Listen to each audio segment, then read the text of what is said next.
Hello, I'm Jamie. Hello, I'm Mark, and it's time for another episode of Through the Garden Gate.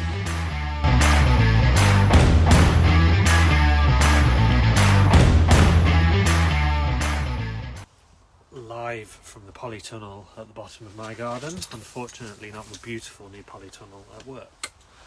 Let's get Jamie in. Dash is here barking as per usual. It's episode number 64. 64? No, it can't be. Crazy amounts of podcasts. Ridiculous. I can't believe it's still outside. I just took the dogs out and it's bloody freezing. It is cold tonight. Yeah. But he still says 9 degrees, but it didn't feel it. It felt a lot less. It's clear as well, so I think we're heading towards frosts again. Yes. Again, we've only had one. Well, yeah.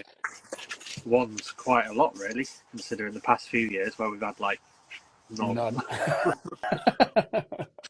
But that one bit of a frost we got, that hammered everything outside in my allotment. It didn't touch anything in the garden because that's kind of like walled and protected. But outside the allotment, that done all my dahlias instantly. That's crazy. Dahlias are still going in my garden. Yeah, in the garden they are, but the ones out in the field. Yeah. Evening, Jenny. Hey, Jenny. I'm not going to touch my comment at all. Before you break them.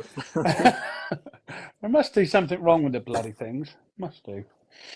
They're probably working, but you're just not doing it right. Other than How can you not do it right? Scroll up or scroll down. you need free social media. I need to go on an Instagram course. Yeah. I bet there is such a thing. Looking forward to tonight's guest. Yes, good guest tonight. Yeah. Well, not that. Yeah. Oh, thank you. Yeah, just add that in the end. They're all equally the same. They are. They're brilliant. They are brilliant. I've got friends tonight. Ooh. Red 1 and Red 2. Ginger dogs, because Teresa's out with horse somewhere in the country. So if I didn't have them in here with me, they'd be scrapping at the door. So. Was it those two that got to go on holiday this weekend as well? It was, yeah. They absolutely loved it, and everybody loved them. I can imagine they did. Well behaved dogs. They are good dogs. Like my little sausage. Should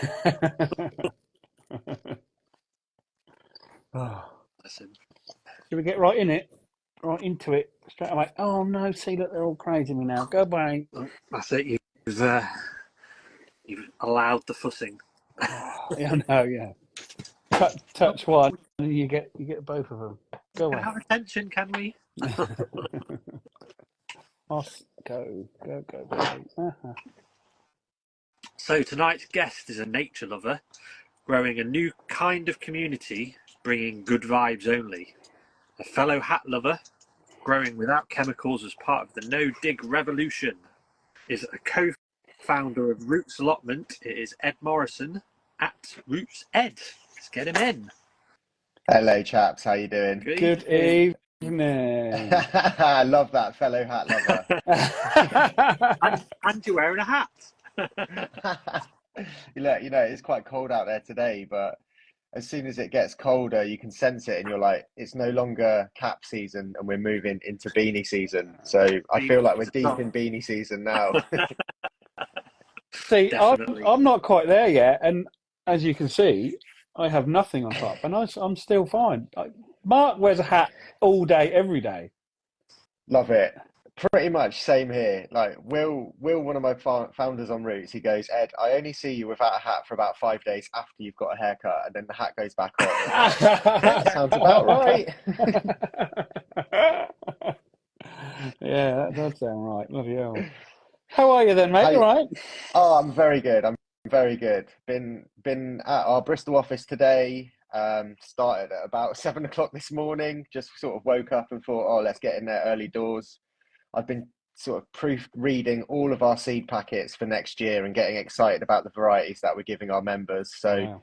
it's been a good day, a really good day, and hyped Excellent. to chat to you guys as well. How are Brilliant. you guys Brilliant. doing? Yeah, not too bad. Not too bad at all. I'm an electrician for my trade, but somebody asked me to build a shed for them. So I went, yeah, I don't Nice. mind. You're going to pay me, I'll do it. I don't mind. But it's been really good. It's been a change, and I finished the shed today. So it's been a good Very day. good. And outdoor work then, which is Yes, you that's probably don't get lovely. that being an electrician, Not or very maybe you do, I don't much. know. No, not as much. Probably 80% is inside. So yeah, unless you get gardens to do, not very often. Not Love very that. often. Yeah, yeah, yeah. So as you know now, last week we had Stefan, who Yes. who I didn't know. I knew she had an allotment. I didn't know it was a roots allotment that she had, and she started talking about it, and that's what got me even more intrigued. Obviously, I've heard about them. We've spoke about your allotments on here several times, Yeah. but not in too much depth. Okay, okay. So we had a bit of a chat, and then bye, a week later, you're here. An email and a few WhatsApps later, and we're chatting. Yeah, Perfect, isn't it? I love doing podcasts and jumping on shows and spreading the message. The more people who we can inspire to grow, the better. So Yeah, we've all got to combine forces right now. And yeah, thank you for exactly. having me on. No, brilliant. So should we start right at the beginning? Yeah, Why? go for Why? it. Go for it. Why? What? How? Why? What? When? Right, yeah. So I mean, we've got to go back quite a few years now. I basically I used to work in advertising in London, um, for various different ad agencies. I'd become very disillusioned with the industry that I was working on. I wasn't happy with the clients that I was working on. I was going to climate protests with Extinction Rebellion at the Oh weekend, wow. and then coming in and working on some pretty planet damaging brands during the week, and it Mm, just sort of tore me apart. I grew up in East Rural Devon with my grandma and grandpa, auntie, uncle, two cousins, and mum, in just surrounded by green fields and loveliness. So I felt really bad about what I was contributing towards, and it made me a pretty depressed, unhappy human. I came to the conclusion that I was just going to sack off my 7 years in advertising yeah. that I'd been sort of working towards all my life. I went to uni, studied media studies, and managed to get a job in some great advertising agencies, or what I thought were great advertising agencies. And then, yeah, just became incredibly unhappy with where I was at. Yeah. Decided to just quit everything and ring my grandma up and said, Nan, I'm coming home to Devon. I need the countryside. I need nature. I need the open spaces. Yeah. And she basically was just like, yeah, come home. If you're feeling broken, come home for some Brilliant. R&R. So she welcomed me home with open arms. This was about 8 months before COVID properly kicked off. Yeah. And I guess this was like probably September 2019, was that before the first lockdown? It feels so long Oh ago God. now that I can't It's a. quite remember it. So I don't know. It's a yeah, bit of a blur, isn't it? it is a bit of a blur. And I moved back home. I started thinking about growing vegetables and food in general, because I've been a vegetarian for quite a long time now. I'd started to discover a few things that made me question where I was getting my food from and what the process was behind the creation of that food. So Yeah. I came across this Soil Association study which said that a quarter of supermarket produce could contain up to 14 different pesticides, herbicides, fungicides, or synthetic fertilizers. But the UK government only Oh my tests for God. one being above the legal limit. And I just thought, oh, flipping heck, I'm going to the supermarket, buying all my produce. I wasn't buying organic at the time, but I thought vegetables from the supermarket were going to do me good as a Mm, vegetarian. And I mm, was making the right lifestyle choices for myself. So I started to uncover these things, and it made me pay attention to the growing scene. I'd never really sown a seed before. My nan used to put me in the garden as a kid, and I used to play with insects and maybe help her do a bit of like wheelbarrow moving of leaf litter and that, yeah. that Yeah. sort of thing. But I'd never actively got into growing in my like young adolescence or older adult life. No. And I just sort of I started tapping into it and trying to work out, oh, if I was going to grow, what technique would I want to grow with? Because like my nan, bless her heart, she had tried double digging in our back Oh, garden when I was a kid, and I like really vividly remember that, and I just remember the hard work that went into it yeah. and the lack of results that they actually got and the frustration that my My whole family had. Yeah, my dad did it as long as I can remember. Yeah, And I just thought, and when I started getting into it, I thought, oh, I can't do that. I cannot do that. exactly. So I just thought all my family, like I come from a big multi-generational family. We all grew up in the same house together, and you know, we no one could agree on the veg patch back then, so we just decided to leave it. And we had these like four big railway sleepers in the back garden, and I just watched them as a kid just get more overgrown with grass and weeds, and then we just Yeah. abandoned the whole project altogether. But I really vividly remember that experience. So when I was going, how do I want to grow? There's got to be a better way out there. I came across a talk from Charles Dowding in my local village, called Lyme Regis. He was just talking at the local village hall. I went along. I had no idea what to expect. I didn't even really know who he was or what he'd been up to for the last 40 years.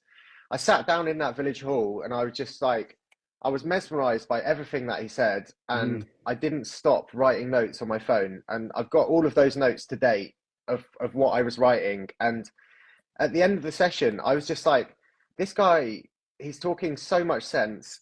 It feels like it's like a sort of a cycle that nature would invent, which it totally is. You know, no digs based off indigenous growing techniques, and we have been practicing this for a long, long time. And Charles has just been trying to shout for as loud as long can be that, Yeah. like, guys, this is a different way. Like, so yeah. At the end of it, I went up to him and I was like, Charles, I'll have one of your calendars. I'm going to start a 1 acre market garden and I want to do all of this growing stuff. And he was just like, have you ever grown before? And I was like, no, but this sounds amazing.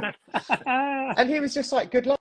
So I went back home full of energy, optimism, and I started planning my no dig patch, market garden, whatever it was going to be. Like my nan's got a half acre field out in our sort of over the back garden, and I just thought, oh yeah, I've quit my job in advertising. Why not try and find a career in horticulture, vegetable growing, providing amazing organic food Yeah. for people who want it locally. So I started doing planning on it. It took me quite a few months, and then I noticed COVID starting to happen, and I thought, oh, what's going on here? I went to the supermarket. I saw people fighting over toilet paper, and I thought, Yeah. well, that's interesting observation there. Like, could this be the end of the world? Yeah. And then they started talking about food shortages, and I just thought, do you know what? If there's any time, now is the time to get back home and tell my nan I'm going to start growing veg. This is the idea that I've had. So yeah, I got all my family around the dinner table together and was like, I want to grow vegetables in the garden, and they just all basically said no to me. And I was just like, okay. Have you seen the queues outside the supermarkets? Have you seen the messages about food shortages? Like, even if none of that ends up being a massive societal issue, then we should grow our own food. We should learn an element of self-sufficiency, and Why we were should they definitely. so against it? They basically said we've tried it before, it didn't work, and that sort of hark back to when they tried double digging in the field. And I was just like, Yeah. look, I know you've never ever, I know I've never sown a seed before, but you're going to have to take my word for it. I've met someone who's an absolute genius, and let's give it a go. It's called No Dig. It took quite a few hours of persuasion to get to a point where they sort of bartered me down from the half acre field in the garden to about 66 square meters in the garden, which is next to the field. And I just thought, well, fine, all right, I'll take that. I've got some ground. I know how hard it is to get a place to grow on, and this has been a challenge with my family anyway. But they were really supportive after that, and I think, bless him, my granddad, who's got dementia, he was the one who finally sort of said, no, let him have a space to grow, just let him experiment and crack on with it. And I was just like, oh, you legend, thank you so much for sort of persuading the whole family to let me do this. So I bought a load of mushroom compost, managed to get that delivered before everything sort of started to lock down pretty severely. Yeah. I went on Tamar's website. I bought loads and loads of seeds that I didn't, I had no idea what I was doing with. And I thought I've definitely bought too much. Let's just go for it. Then I just started sowing them into plug plants. I grew them on as plug plants. I'd made all the beds, and then I just sort of had this like massive feeling of being overwhelmed where I was like, I've got hundreds of plants here. Where are they going to go? I didn't understand what a spacing was. I didn't understand like how big a courgette plant would grow.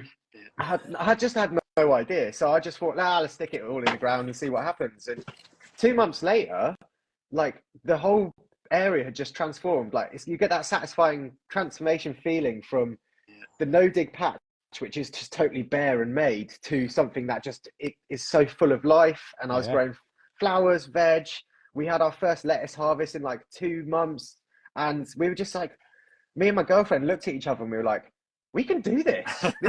This is actually possible. And like the opposite was the total opposite to what my family had experienced when practicing double digging. And I think that's the brilliant thing about no dig, is because like we all wish it was no weeds, but it's less weeds, less watering, and less backbreaking work. And the plants have time to thrive before the weeds take over. And I think as a beginner, if I'd had that overwhelming weed feeling as well as the overwhelming feeling of like having so many plug plants and not knowing what to do with it, it might have put me off a little bit. And then later discovering, if you're an absolute beginner and you've got those two overwhelming feelings, and you've also got a clear 6 foot high of brambles from an allotment patch before you can do anything with it, that really makes me feel for them. So I basically discovered something that my brain remembers loads of details about. And like when you find something that you can actually retain the information on, you go, oh yeah, this is something that I'm hugely passionate about, and something that I was just like, I would just want to do this for the rest of my life. And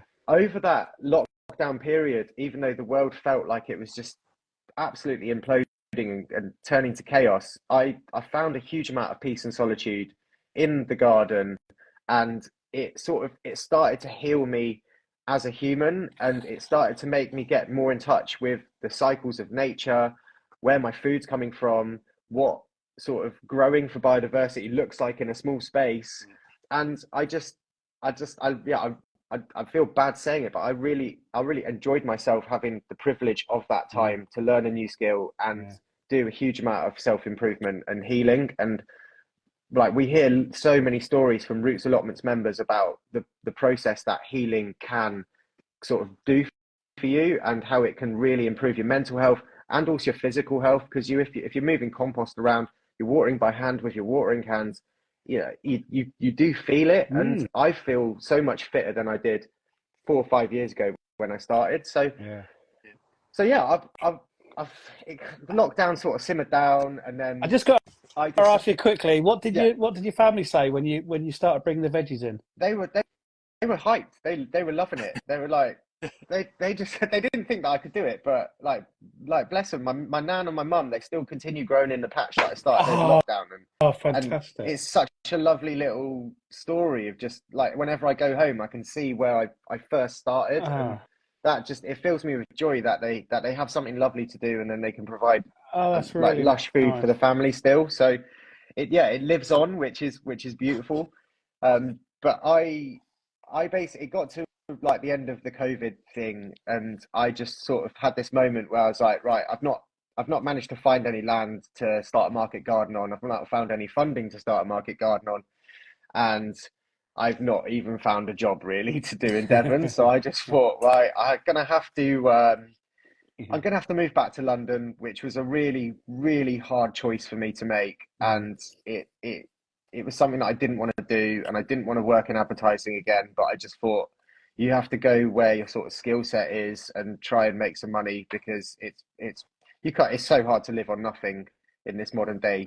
I moved back to London. I was hanging out with my friends Will and Christian, who are my like co-founders on Roots. We play squash really regularly when we're in London, and then we just we sat down and we were having a pint after squash, chatting. I was chatting about growing, and they were just like, since you've moved back to London, you've not stopped speaking about growing. you are like the total polar opposite person to who you were when you left London. You were like really down and depressed, and you've come back sort of full of life and rejuvenated. And I just said, oh, hey guys, well, instead of us having these pints after squash, why don't we try and apply for an allotment, and we can grow as a group of friends, and it will give us a really meaningful well-being activity to take part in that just isn't the pub. And they were just like, yeah, let's do it. So we looked at the lists, the waiting list in Lambeth, came across the stat where it was like 28 years at the time. And like I was 28, Christian was 28, and Will was 27. And we just looked at each other and we were just like, I can't imagine spending my lived experience waiting on a list. And I was like, yeah, well, every year you miss on a list is a growing season you're never going to get back in the UK climate. We only get one major shot at it per year. You can do bits and bobs over winter, but like the main joy is like from that May to late September, October time. And if you're waiting on a list, you're never going to experience it. And you need to learn. You need to learn, because I've found the only way to learn is by doing with this. Then I just thought that's crazy. So I rang up my uncle because I knew he had an allotment in London, and I was like, how did you get it? And he was like, oh yeah, I waited years, and my allotment's in North London. I now live in Camberwell. I cycle an hour and a half to get to my allotment because I don't want to give it up. I was just like, okay. And then I told the guys that I'd done like this 5 months of research beforehand, and like Christian he's really entrepreneurial. I've known Will and Christian for like 15 years. We go back way, way, way to when we all met in Bath. I was at uni here. Those guys were promoters. I worked on a cocktail bar, and we just became really, really good friends. But Christian's like run his own businesses since I can remember. And he just said, well, why don't we try and do something that finds land for people and sort of helps them along on their growing journey? So like take your seed list, take your plant list, and we can try and create these no dig patches and try and educate people on how to grow. I thought that's a great idea. And Will, he's a farmer's son from Bath, so he's been involved in agriculture all his life, and he was just like, my family own his family are tenant farmers for the duchy. They're fourth generational tenant farmers. They've been farming the land around here. I'm in Bath right now. For generations. Like there's an area in Bath called Twerton, and before that was built on, his granddad used to farm on it. So it's like that's how long they've been here. And he was just like, we've got this 9-acre field. It's just outside the city centre.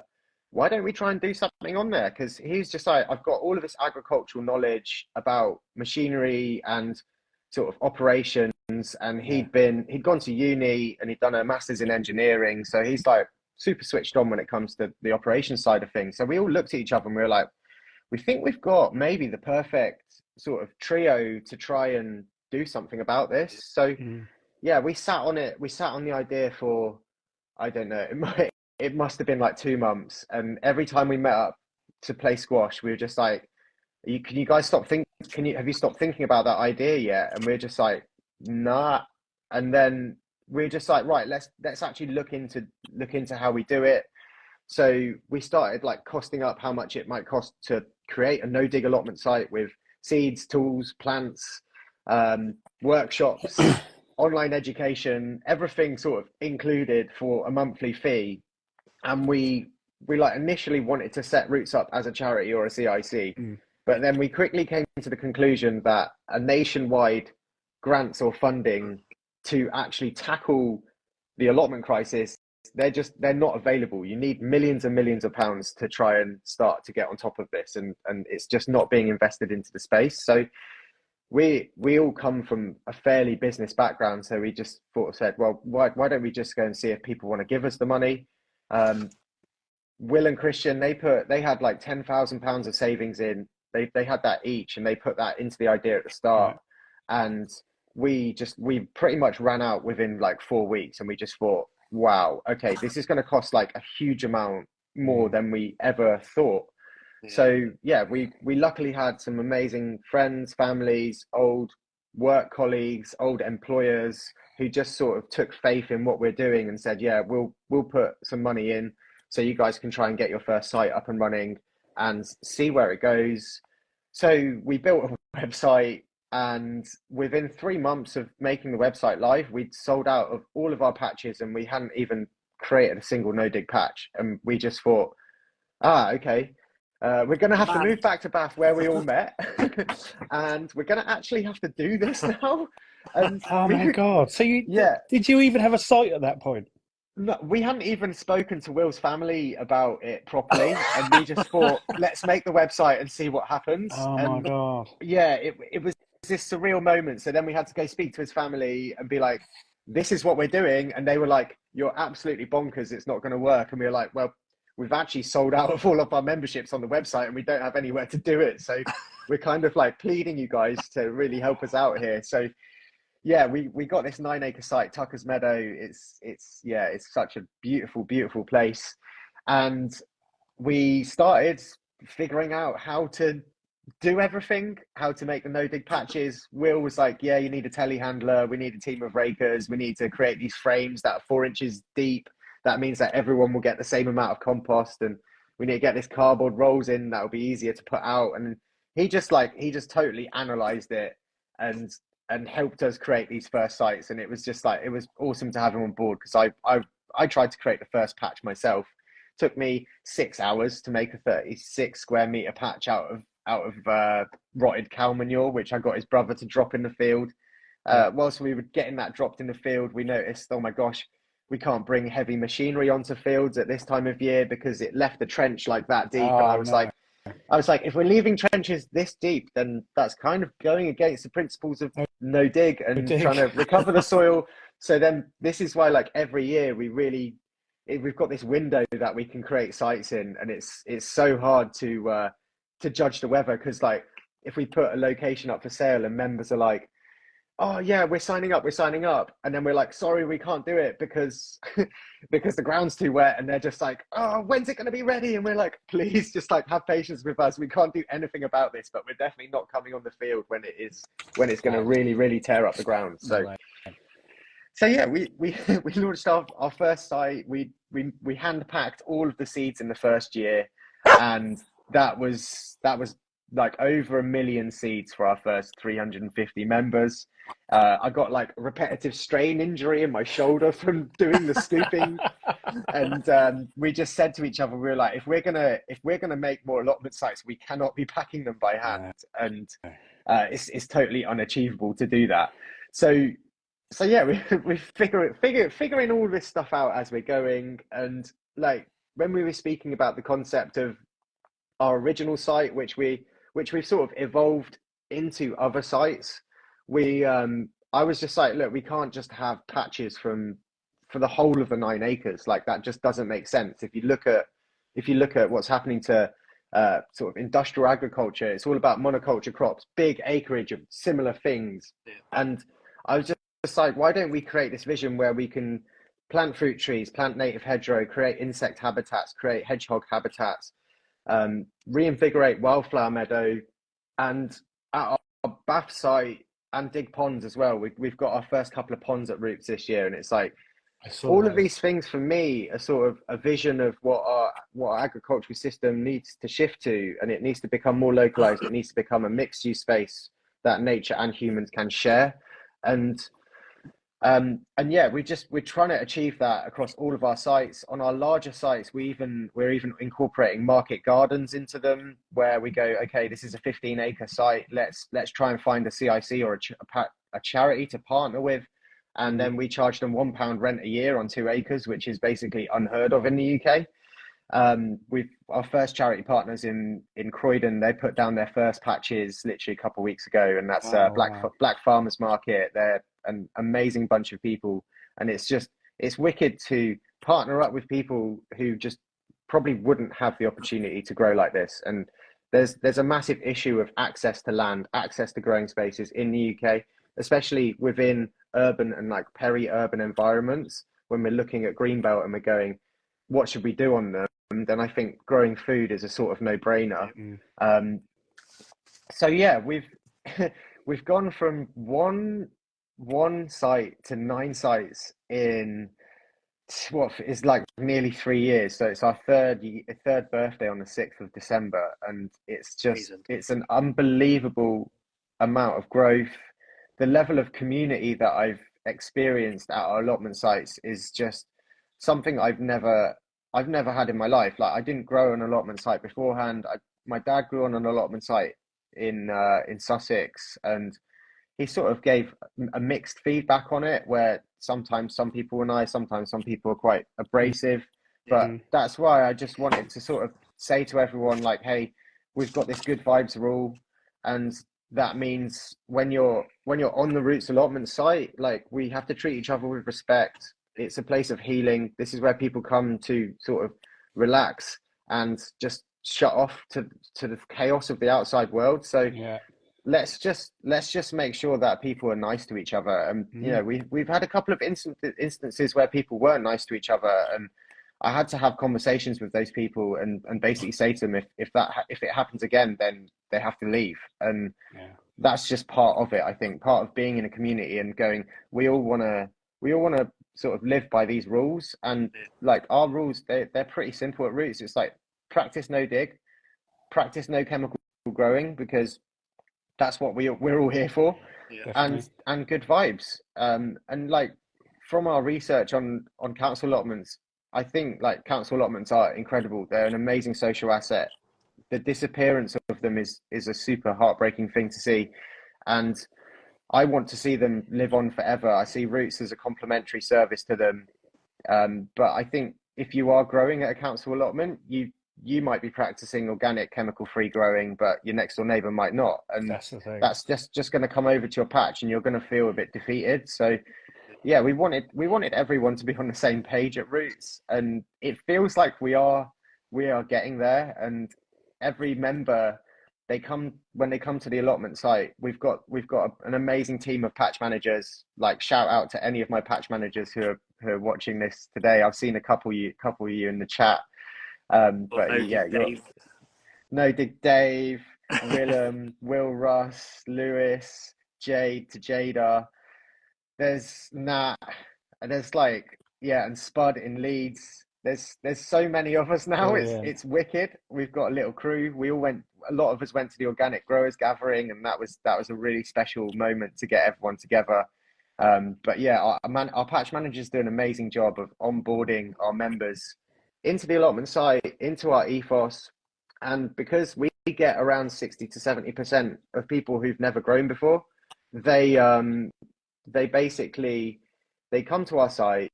You get given your seeds, you get given plug plants, you get given a trowel straight away on your induction session. If it's the right time of year to plant potatoes, you're given potatoes. If it's the right time of year to plant garlic, you're given garlic.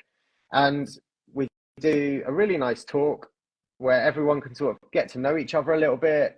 The patch manager has an opportunity to talk about no dig, the benefits of it. And then we do a demonstration for everyone. So we'll teach you how to plant the things that you've got in your welcome pack. So if you've got plug plants, we go, this is how far they need to be spaced. This is how to use a dibber.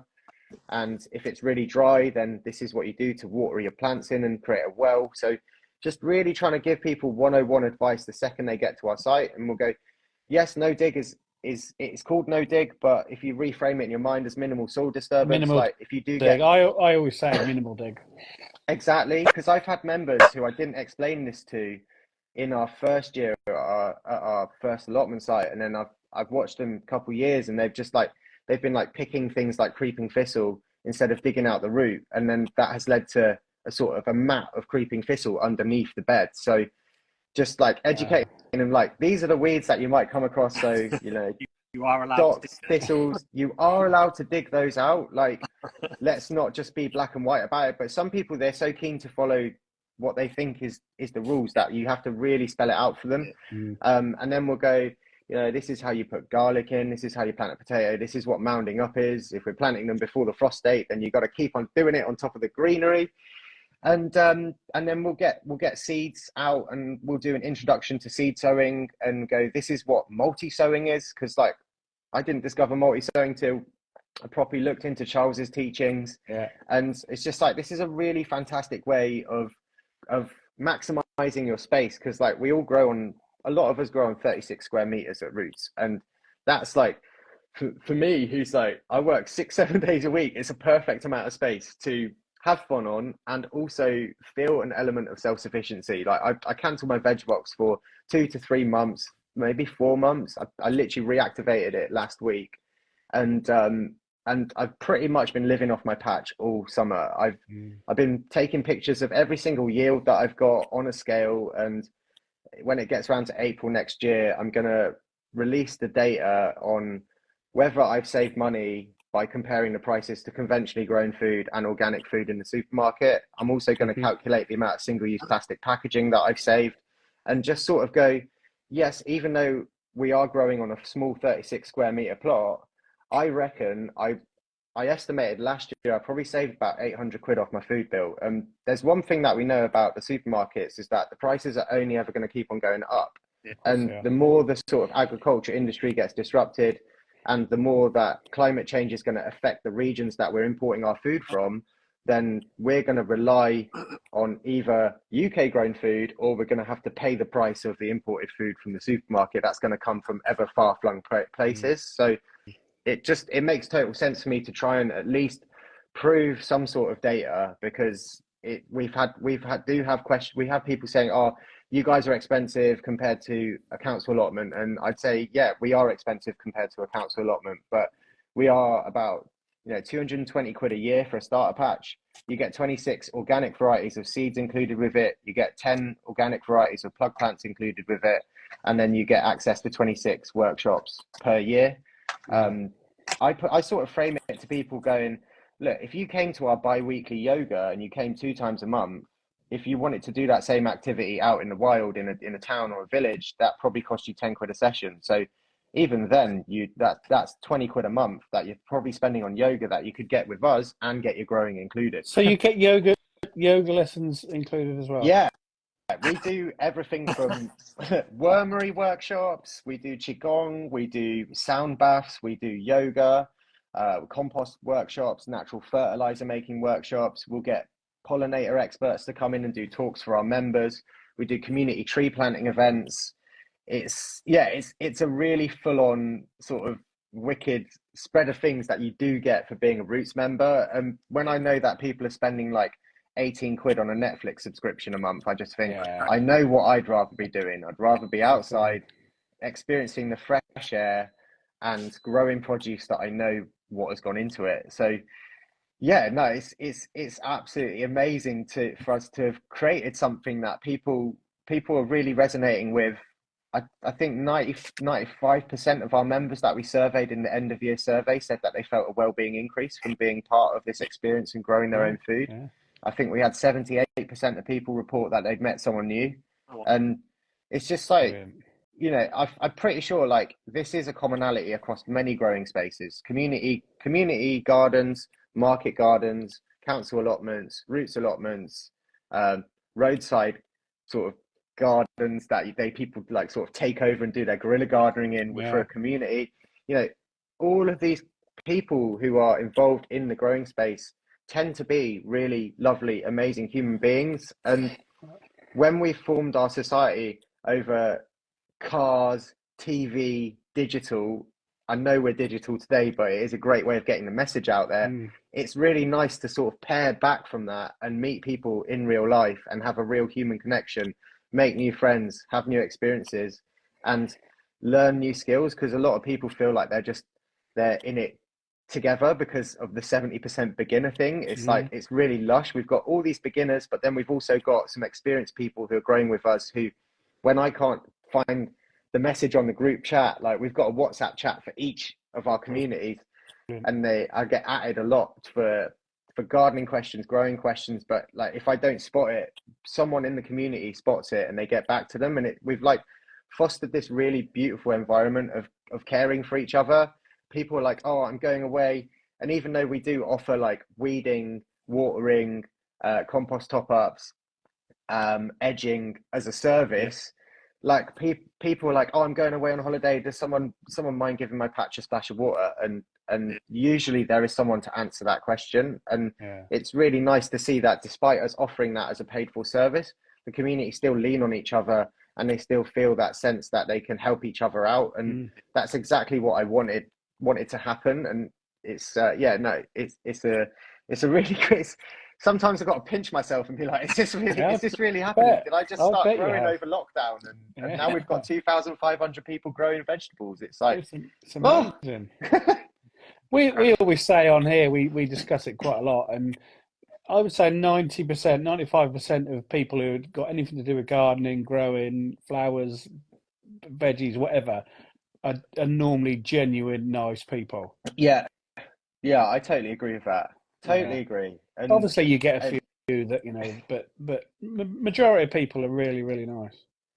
They definitely are, and it's like seeing people laugh and smile and wave to each other on allotment site, even though they might not know each other's names. That's a really beautiful thing. Like, you walk down the high street in the UK and you'll try and catch eyes with someone and they'll look at you as if you're a weirdo. And, but that doesn't happen. You know?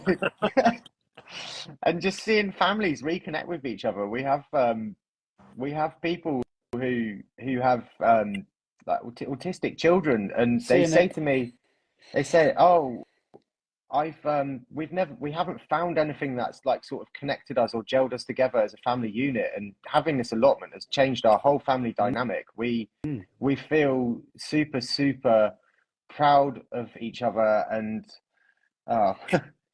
we've got a nice comment. There we go. I thought some of our fans from Bristol might turn up. But yeah, just connecting families and giving them a sense of connection with nature and with growing food. It's a really special experience. So I'm just proud to be part of it. And there are going to be people who disagree with what we're doing. And I think when it's really hard to pull back and sort of stop looking at the world in such a black and white way. And it's super multicolored, and there's no right or wrong answers to anything. We're just trying to figure our way out through this existence and trying to provide a solution to people that they actually want to relate to and they want to engage with. And yeah, it's great. Sounds amazing. Don't know where Jamie's disappeared to. We'll try and add him back in. Might press the wrong button. There we go. Sorry. Were you scrolling? I was trying to scroll up there and I went that way and not up.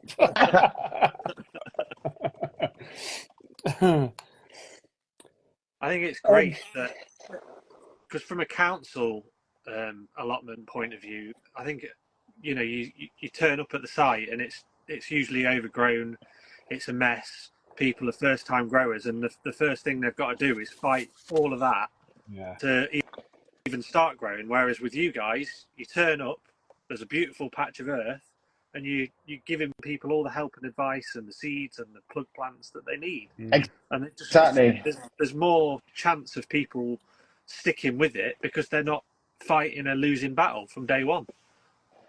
Exactly. I think as a beginner going into it, if you have to do all of that work and then you have to sow your first seeds into the ground and then they fail after you've done all of that work, it's an incredibly disheartening experience. So we just want to try and provide the absolute opposite to that. Some of our patches may have a bit of weeds on, but it's really hard to get that timing right between putting the patch down and getting a member on it and then getting things growing. But we are getting better and better at that, and we're taking our sites in our site no dig patch creations in sort of phases now and going, okay, let's get a group of people on, get them growing well, get another group of people on, get them growing well.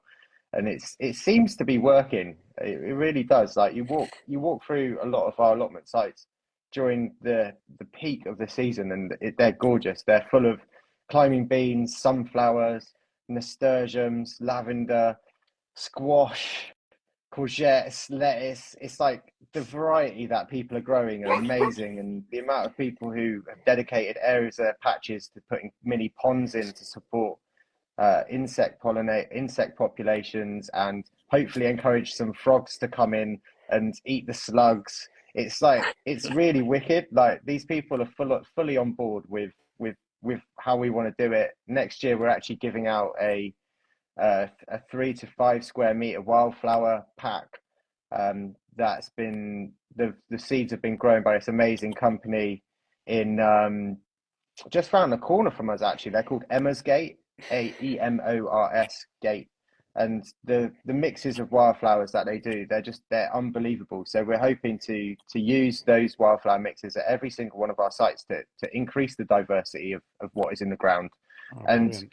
just looking at our Tucker's Meadow site, our very original site, 3 seasons on. So we had a baseline ecological study done on year 1, and then we've had another one done in year 3, and we've increased the biodiversity of that by 221%.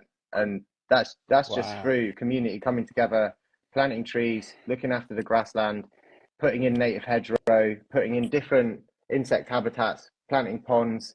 It's like it's awesome, and it gives people a tangible experience to be involved in something which, like, when you start talking about food production, it can be a really overwhelming thing on top of the climate crisis. And then we want to be involved in something. Everyday people want to feel part of it, and it's quite hard to get into that if you are living in a city. If you're a young person, you live in a flat, you don't have a garden. We have a whole range of people who grow with us. Some of them do have very small gardens in new builds. Some of our members, they have mobility issues. They're living in wheelchairs in flats in the middle of Bristol. And to be able to give them access to this space and to be involved in the community is amazing. So I just want to thank all of our members for supporting us through it. It's been an incredibly hard-working few years, but it feels like we're really starting to get through to somewhere. And I'd love it if by the next 7 years we could try and get over maybe 250,000 people growing in the UK. Like, it's a big ambition to have, but we really want to take it on. And then of those 250,000 people, I'd love it if we can empower people and inspire people to get into local food production, to start market gardens. Like, when you look at cities like Bristol, for instance, there's 5 to 15 market gardens and food producers in and around the city. Like, if we're actually going to take the climate crisis seriously and we're going to fix our food chains, then we need more like 100 to 1,000 market gardens surrounding each city. And that's the reality of it. We as a population are going to have to get used to looking at polytunnels. We're going to have to get used to looking at agriculture. This is something that's here. And I think it's really important to just step back. If you've got a problem with food production, I read stories up and down the country of people having issues with polytunnels, people having issues with market garden setups. So I'm just like, why should food producers who get paid virtually nothing have to deal with hassle when they're trying to literally grow good food for local people? It seems bonkers. So I want to try and empower people to do that. And we've got a few examples of that already within the Roots family, within the Roots ecosystem. One of our very original members, Dan, he came to us on the very first year that we opened up. He took a 36 square meter patch, and he was chatting to me during his welcome slot. And he's like, Ed, I've worked in hospitality for such a long time. I'm super depressed. I'm down. I don't want to do it anymore. I want to work the land, but I don't have the confidence or the skill set to do it. And I was just like, well, start on 36 square meters. You don't know where it could take you. You don't know where it could go. So the second season, he upgraded to 72 square meters. Third season, he upgraded to 108 square meters. And then he was like, I think I kind of get the basics of what I'm doing. I've got way more confidence than I started. And he was just like, I'm going to try and get involved with a market garden. And now he's running about a half-acre market garden up on the hill. And without that experience, he probably wouldn't have been able to leave hospitality, and he wouldn't be working in local food production now. So it's like, if we can empower more people to do that, it's a great thing. I've met so many people who work in market gardens, who've set them up, who are young people who want to see change in their local communities, and they want to see change in their local food system. This is change that hasn't been provided for the last 60 years. It hasn't been helped by the government to get access to it. access to land is so hard in the UK. We sit on so much private land, and it's like, how can we open that land up and get more people on it? Because that is what needs to happen in this country. If you look at the food import statistics, they're quite muddied and watered, and there's like, we as a population have been tricked into thinking that we're like quite a self-sufficient nation, but we're actually a nation that is reliant on imports. And if you classify the ingredients that are brought over from overseas and remade into meals as actually outside, we import about 80% of the food consumed. Now, when you're looking at the statistics of climate change, and like literally just this last couple of weeks, we're looking at what's happened in Spain and Valencia. Like, a huge amount of our food production and our food imports comes from that region, and they've had damage to thousands and thousands of hectares of glass greenhouses through flooding and hails. And it's like, do we as a nation want to be reliant on this? Do we want to sort of be like, yeah, okay, let's just blindly walk into the future and put our food, which is our literal survival, into someone else's hands? And I want to take a stand against it. And there are lots of other people who are within the food growing scene who want to see food growers empowered and put on a pedestal, because, you know, farmers, food growers, they are the heroes of our society. And I just don't think they've had enough appreciation over the years. And it's a bit worrying what the Labour government have sort of walked into, with the inheritance tax. And I think, you know, there are a lot of people who use land as a inheritance loophole, but there are a huge amount of people who are going to be affected by this policy. And I think it needs a bit of a rethink, and they need to just look deeper into it and deeper into the food system. We need to look deeper into why we're putting solar panels on all of the agricultural land. And I just, agricultural land should be growing food on, and that's what we're trying to do. And through our sites, whether they're 9 acres, whether they're 20 acres, we look to empower people to get back in touch with their food chain. And by doing it, like, my proudest moment of Roots is being able to bake in market gardens into our whole ecosystem. And we're looking at ways that we can fund them, and we can give them the money that they need, so they don't have to wait for grants. They can get going straight away. We're looking at ways of funding people's wages for the first year. We're looking at ways of getting polytunnels for them. We've paid for manure that's been delivered so far. And it's like, how can we give people a sort of stepping stone up? Because it's tough out there. It's really tough out there. I know friends who they've worked for a year and a half without taking a wage. Now, what other career do you decide to go into and sort of and take that risk with? It's there's not many out there, and it's because these people are so driven on the mission to create these super interesting mixed spaces, that they've got fruit orchards in, they've got food forests in, they've got native hedgerow in, they've got ponds, they've got wildflower meadows. Because I just feel the younger generation are realizing that we need to look at how we live on the land a lot differently, and how we utilize it. And it's just, I've probably just gone on a big rant, but it's passionate stuff for me. Yeah, it really does. It really does. I think a lot of it must be educating us as the public as well, because we all know, when you walk down the aisles of the supermarket, you've got the carrots at 79p, you know, a bag of carrots, and then you get to the organic ones at £2.50, and so, and you go to the farm shops, and everything is so much more than the supermarkets.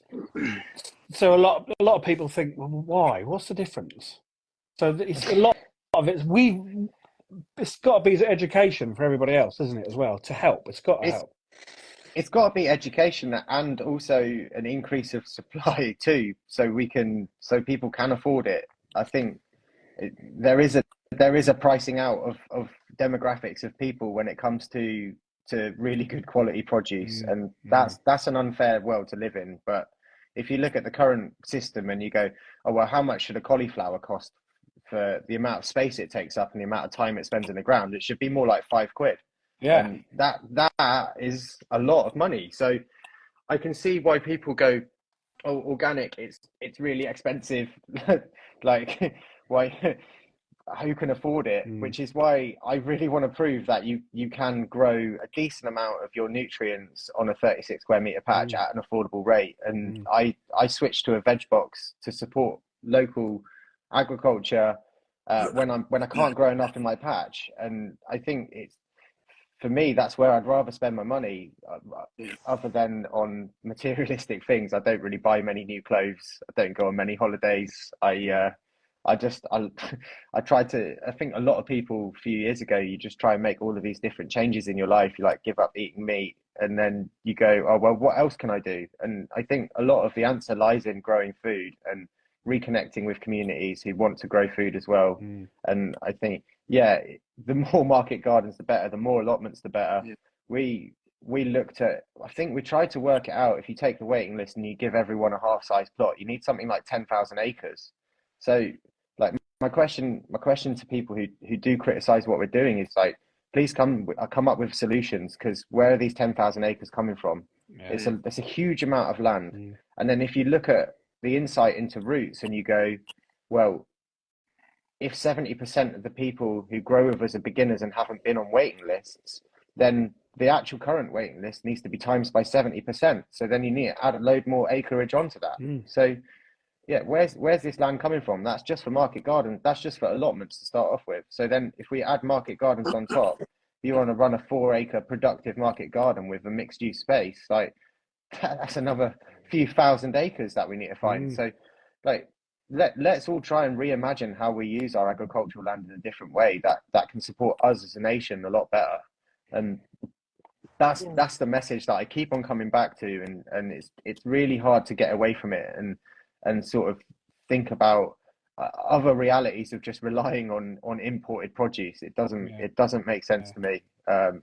Not at all. Not when we've been practicing agriculture for 10,000 plus years, and Well, we we've just always go, lived off the land. Like that's what humans exactly. did, and in 2 generations, we've lost that ability Yeah. to have our own food supply. Yeah, We've literally gone, oh great, we can get it from there.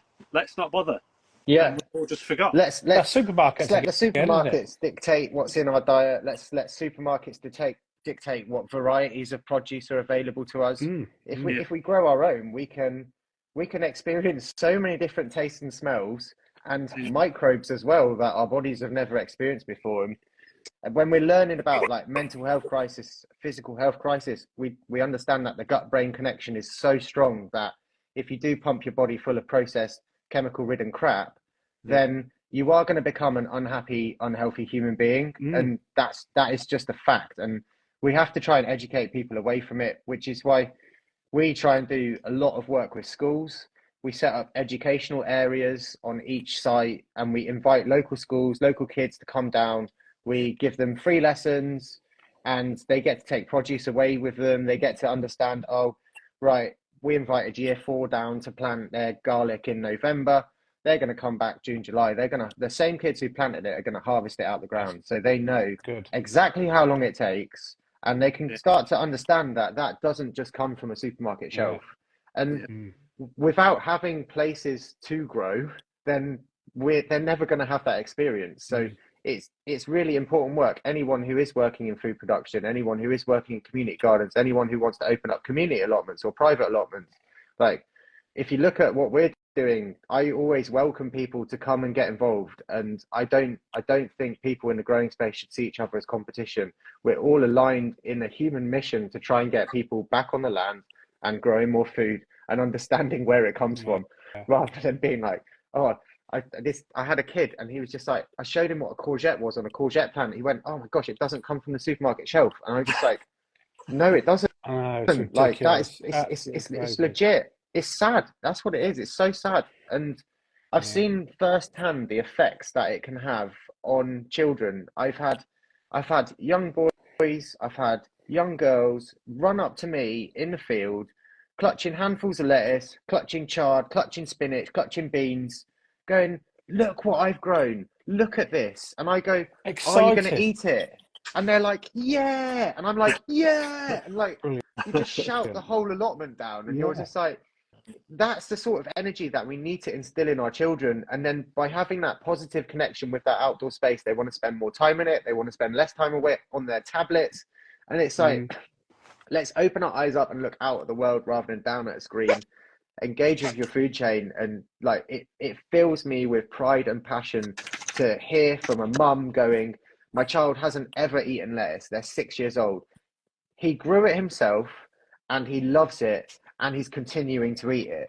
That you can't, like, if you think that, like, if you look at the whole NHS system, are they changing children's appetites? Are they changing the way that they behave around food? I'd argue no. I went to a Soil Association talk last year where they were talking about the NHS healthy eating app, where you scan a barcode of a product on a supermarket shelf, it suggests a healthier alternative. The NHS app has been suggesting ultra-processed alternatives as healthier alternatives to ultra-processed food.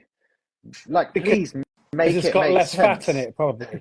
That's what they're doing. That one's got a bit less fat in it, so that's what they do. They're not absolutely crazy. Honestly, it blows my mind, which is why I do take the ethos with Roots. I tell all of my members who come to site, I say, don't wait for the government to come up with solutions. Come up with our own solutions. The people have the power. If we want to do something, we can change the world for better if we're aligned on it. If the majority are aligned on it and they actively want to pursue something, get out there, go do it. Don't wait. Don't wait for this stuff.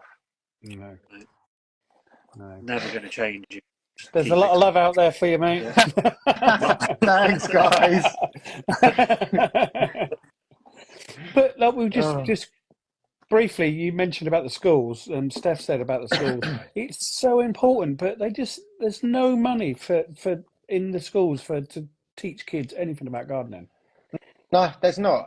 We discovered that growing got taken off the curriculum in 1945.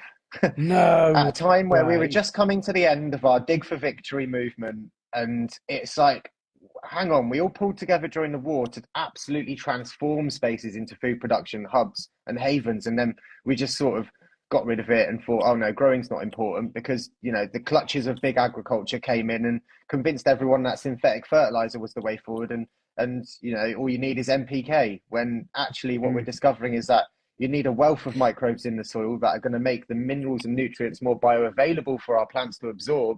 And we're not really feeding our plants, we're feeding the soil. And like, as soon as you start to understand that as a grower, you're just like, oh my gosh, the whole system is just, it's crazy. But like, this is why we try and go into schools. We choose one project outside of the root site every single year. We get streams and streams of schools asking us, please come look, please come take care of our growing space, do it up, give us some plants, give us some seed, give us some compost. I think we've helped about 4 or 5 schools now. This year was an incredible project with the Venturers Academy in Bristol. They had a rundown growing space. If people want to read up on it, check out the blog post on our website. They're an incredible school. They're a SEND school, that's special needs education, for those who don't know it. And the kids there, like, they are the most amazing kids. They really wanted this space. Like, I just went for a walk around to scope it out to see if we could help them out. And the kids, like, they all flooded out the classroom and they're like, are you going to help me? Are you going to help our growing area? And I was just like, do you know what? Yeah, why not? Let's do it. And I rang up the team. I said, we're doing a team social. We are taking Friday off. We're going to help the Venturers Academy. We organized like 2 or 3 tons of compost to arrive. We brought loads of plug plants, loads of seeds. We weeded all of their beds. We made new no-dig beds. We planted raspberries. We planted kale. We planted peas. We made a sensory area with lavender and different smelling herbs, and put a sail up, because like a big thing for me is like, you've got to think about the space. And I learned this from Lara, who runs School Beans in Yeovil. She's an amazing person. You guys should chat to her if you haven't.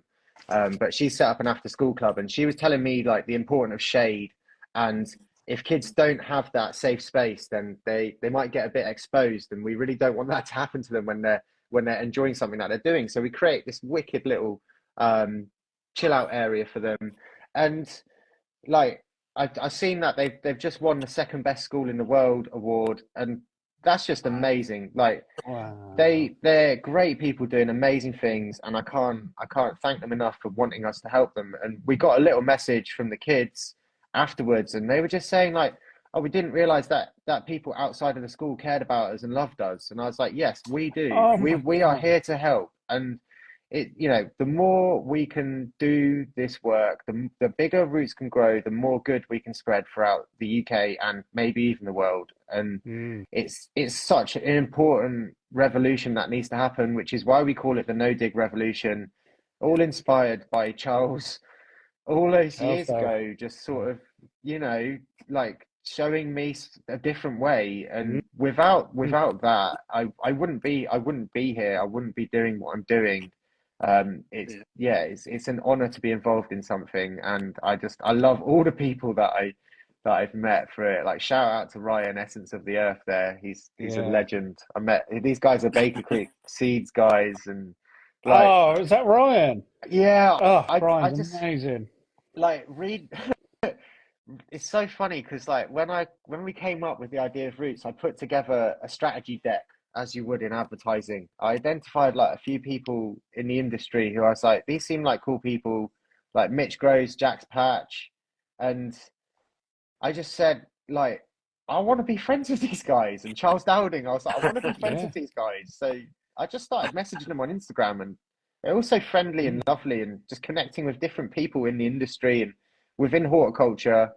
Like it feels like I've found my tribe, and I hope the more people who Yeah. can get involved with growing projects will find their tribe as well, because I didn't really find my tribe before this, other than probably gaming. Like shout out to Wham who's on this feed.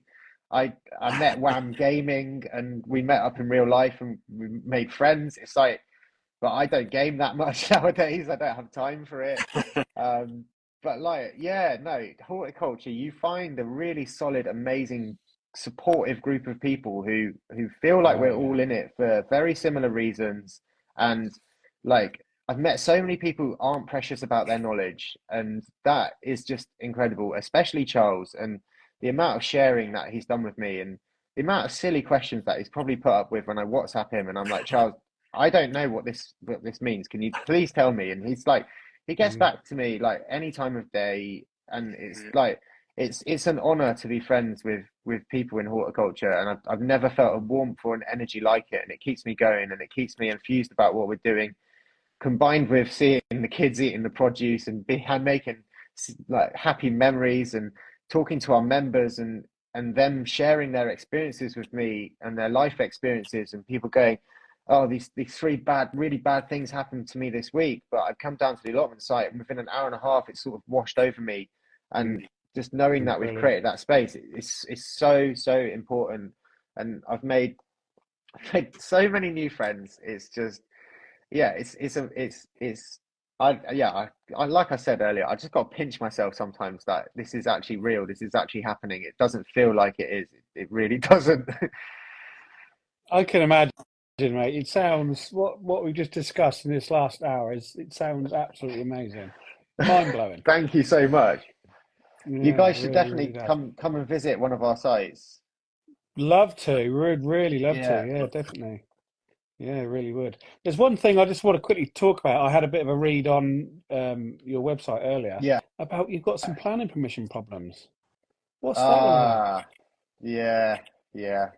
It's such an interesting um it's an interesting topic to think about. So a lot of our stuff we have sort of proven legally that you need a certificate of lawful development, or it should be permitted development within agricultural rights. And it's such a mixed match of whether we're received well at different councils, and whether they want us to put in for planning permission for certain elements. We've legally proven that allotments do not require planning permission. Allotments are growing Mm, food, and an everyday citizen of this society sowing a seed is the same as a farmer. It's agriculture, and to someone mm, trying to separate that seems bonkers. So I think we're looking. It's a case by case sort of approach on planning permission and what is required, and we'll always find a way to make things happen. And my personal opinion is that the planning systems existed since like the 1960s. This is something that we've Yeah. practiced for tens of thousands of years. So let's not let modern day red tape get in the way of human beings practicing something that they've done, that their ancestors have done, and let's not let that stop it. Um, it's an interesting one, and we're gonna see what happens, and we'll just we'll take things we'll take things to the top if we have to, because it is really important to fight for the right for people to grow. And what we've found is that usually the councils who aren't receptive to us have had complaints about what we're doing from people who live by it. And Right. basically, when someone complains to your council, if you complain about a food growing project, they legally have to look into it. And we're giving this negativity a platform, and it's a shame for me to have to deal with a lot of this stuff, because it is really complex legal. There's a lot of like legalese. There's a lot of big lawyer fees to do with it, and Oh, it's a shame that there is also elements of misinformation out there, elements of misunderstanding. There is but from when I've spoken to various different food growing projects, there is a lot of this attitude within the UK where people want to eat food, but they don't want it grown next to them. And I just think that's sad. I'd love to live next to a market garden or an allotment. mm, And like when you look at what's happening to Greenbelt, and we use this technology to look at the fields, and we look at who's got the deed to it, and we can find out whether it's got planning permission on it for right. development. Now, I'd say 85 to 90% of the fields that we've looked at in and around cities have got planning permission options on them. That means that at some point in the future, if the government relax the building laws around Greenbelt, then these agricultural fields that everyone cherishes and these habitats that people cherish will be bulldozed for housing. Okay. Now, we really don't want that to happen, No. and that's why we are trying desperately to try and find money to buy our locations, because we've seen what's coming in the future, and that scares me. It scares the whole team. And you go, well, if our housing slowly comes out, then where are our green spaces to grow on when allotments have already been shut at a massive rate within cities? We had Mm, 1.3, 1.5 million allotments back in the 1940s, and today we have like 200,000, 220,000, but the population has gone like that. yeah. So like something doesn't connect there, but and then the housing that we're building is just coming more out and out and out. So I look at an allotment site and I go, well, allotment, that's going to be an absolute bastion of nature, community, food production. And for me, that that would be the same as like living next to a park, and we all know what the house prices are around Mm, parks. They're really big and really expensive. So Yeah. like I think it can only be a positive thing if you embrace it. And it's unfortunate that people have not embraced what we're doing, but we will just sort of absolutely. carry on, and our community members speak for us, and those are the real people. Those are the people who are on the ground. I try to ignore a lot of the buzz that happens online, the negative buzz. I find that Twitter is a very, very toxic place. I don't really spend time on No. there. So I just sort of ignore it. I had someone ask me the other day, "Oh, what do you think about this being said about you? What do you think about this being said about you?" And I just like, I'm not listening to it, because I'm here every day. I'm not on my phone. I'm not keyboard worrying. I am here with people who are everyday people of this society, Yeah. seeing the real impacts that people have had from this experience, and talking to other people in food growing, and understanding that, if we start from the soil up, then we can rebuild everything from there. And it Yeah. like everything you think about comes back to food. It really does. Like our reliance on big pharma comes back to food. Reliant the petrochemical industry, which is driving agriculture, that's food again. Yeah. Transportation and climate costs to do with it, and air miles, food again. It's like Mm, we have to start reimagining this as like the core of how we're going to fix the future. And by only opening up access to land and getting more people on it, can we share ideas? It's like I was talking to Andy on the Urban Herbs podcast. Yeah.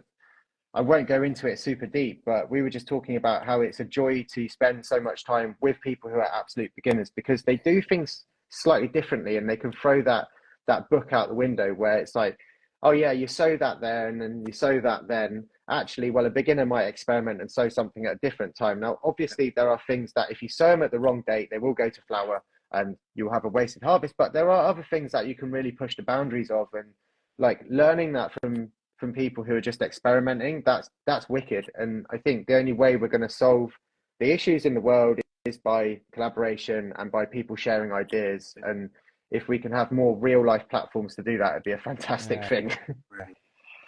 Yeah, brilliant. Well, Ed, I think we could keep going on and on and on and on, and I gladly would, but my wife will say, "It's dinner time." Oh, look, I've been up since like 5:30 this morning, so I'm all good to sort of slow this down if you guys Brilliant. if you guys are up for no it. problem. It's been absolutely amazing. Oh. You got one more thing. Mark always gives us a bit of a bit of a quick fire round, just with a few questions.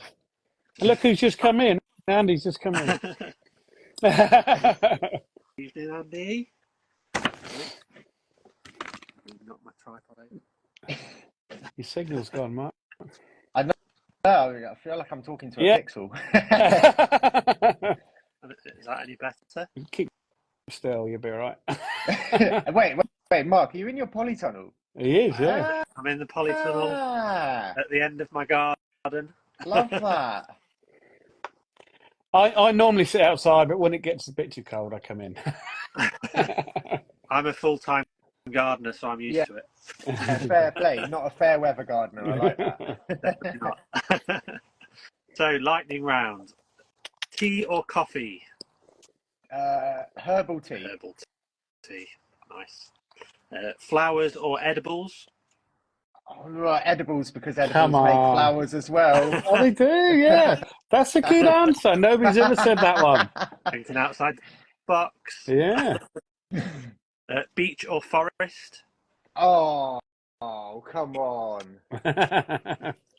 I'm going to go for the beach because I love swimming in the sea. I love surfing. And that feeling that you get when you go underwater in the sea and you realize just how sort of powerless you are to everything. It's a humbling feeling. So I'll go for beach, and also like sea swimming. That also helped keep me sane over lockdown. So really lucky to grow up by the coast in East Devon.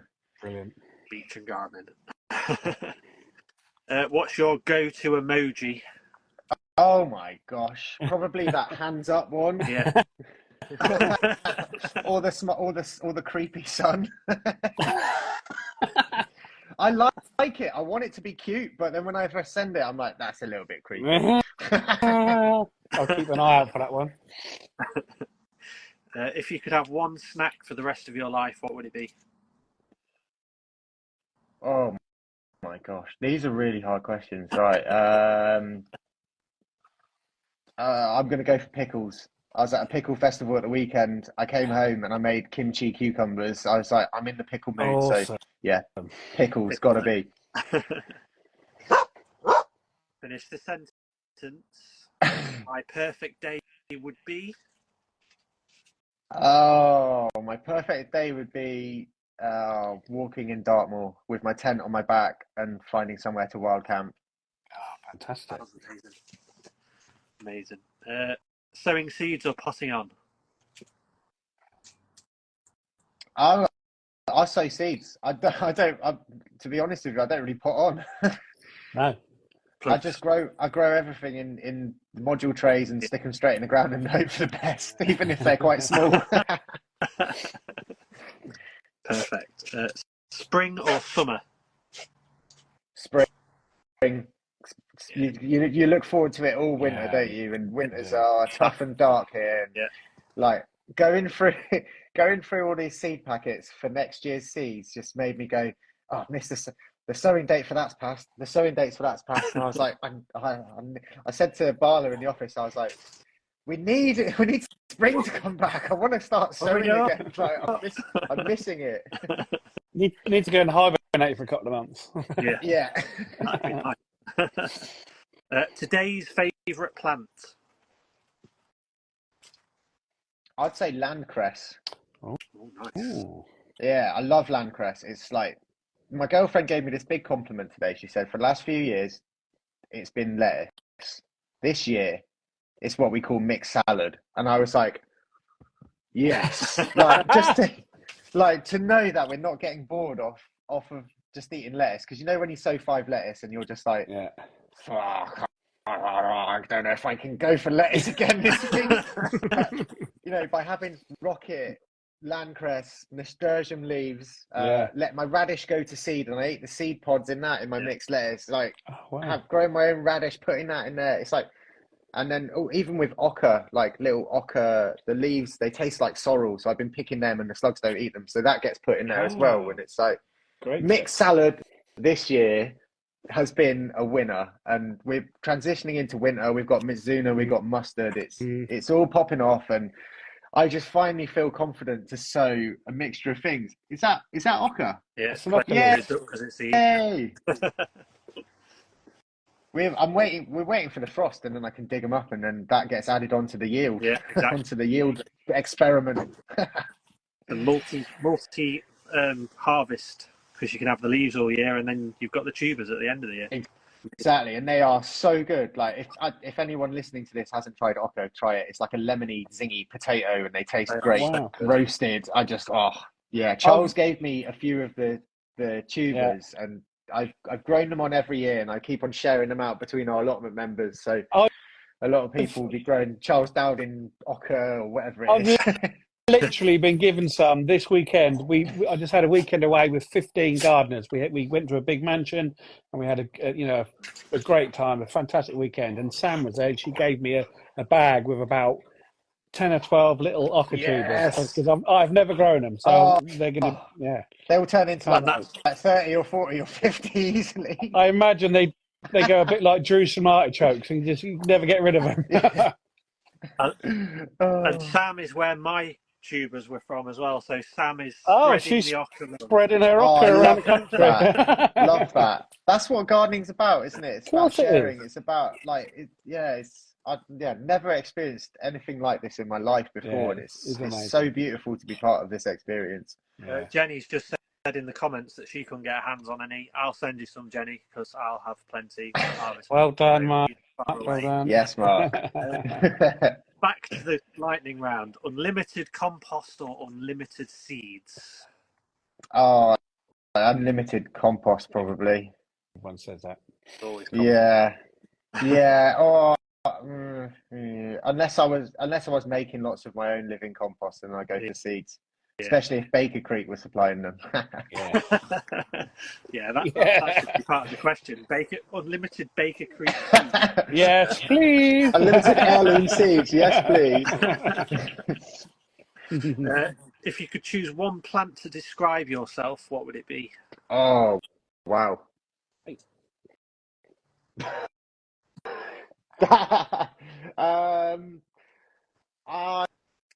Maybe a choggia beetroot, just like because they're nice. They're if you cut them open, they're quite funky, and I always go like, weird is wonderful, and I classify myself as weird, and I think choggias are super weird, and I just say it to people: embrace your weirdness. Like, it is a wonderful thing, and just go for it. Be yourself.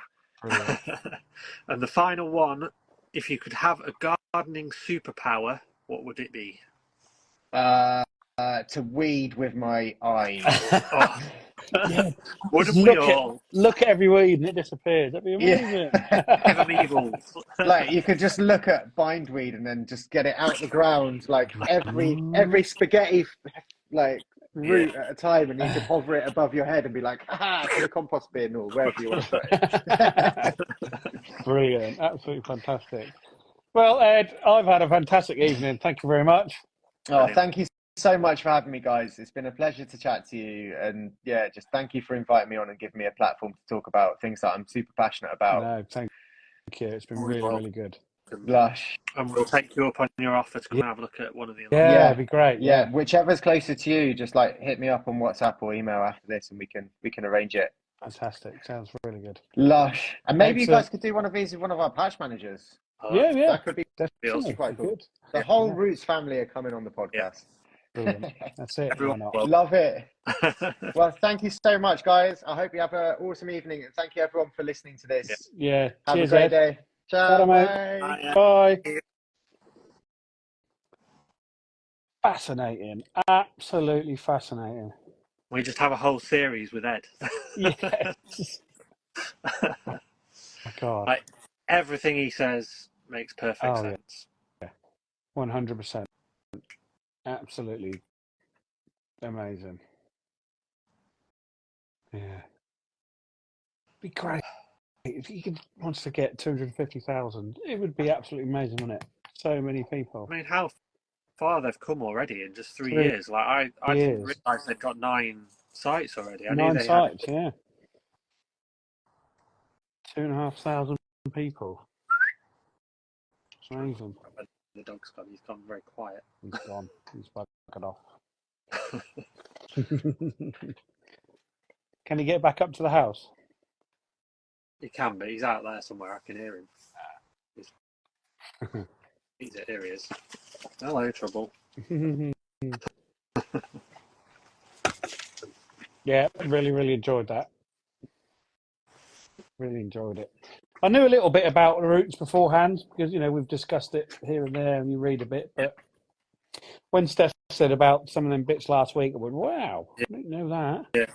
Yeah, I thought I've heard snippets about them, but never really like in detail about it. So it's nice to hear more about it and know that it is, you know, they are, like Steph said last week, it's, you know, you can still have personality. They're not just, you know, grow your food. You can still put personal touches to it all. And I listened to Andy's podcast as well because he's got a plot on one as well. Oh, is he? Year, as well as his herb business. He's also doing an allotment as well. The crazy fool.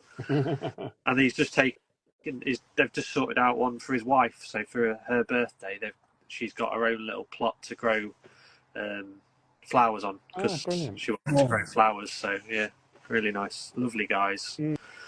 And what a mission they're trying to do. It's going to make everything better, hopefully.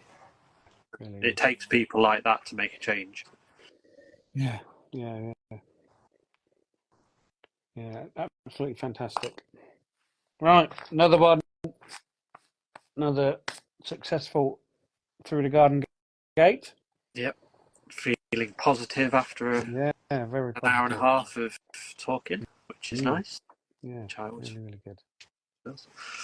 Right, I'll let you go get your tea. I've got to cook it. She's not back yet. Oh, won't be long. She's not hitting you with a paper this week. Get in the kitchen. Right, thank you very much for watching, everybody. Yep. Really good. Thank you very much, and we will see you next week. I'll see you later, Mark. Another fantastic guest. Yeah. Right. Bye, everyone. See you later. See you, Jenny. Right. Bye, Jenny. Bye. Bye.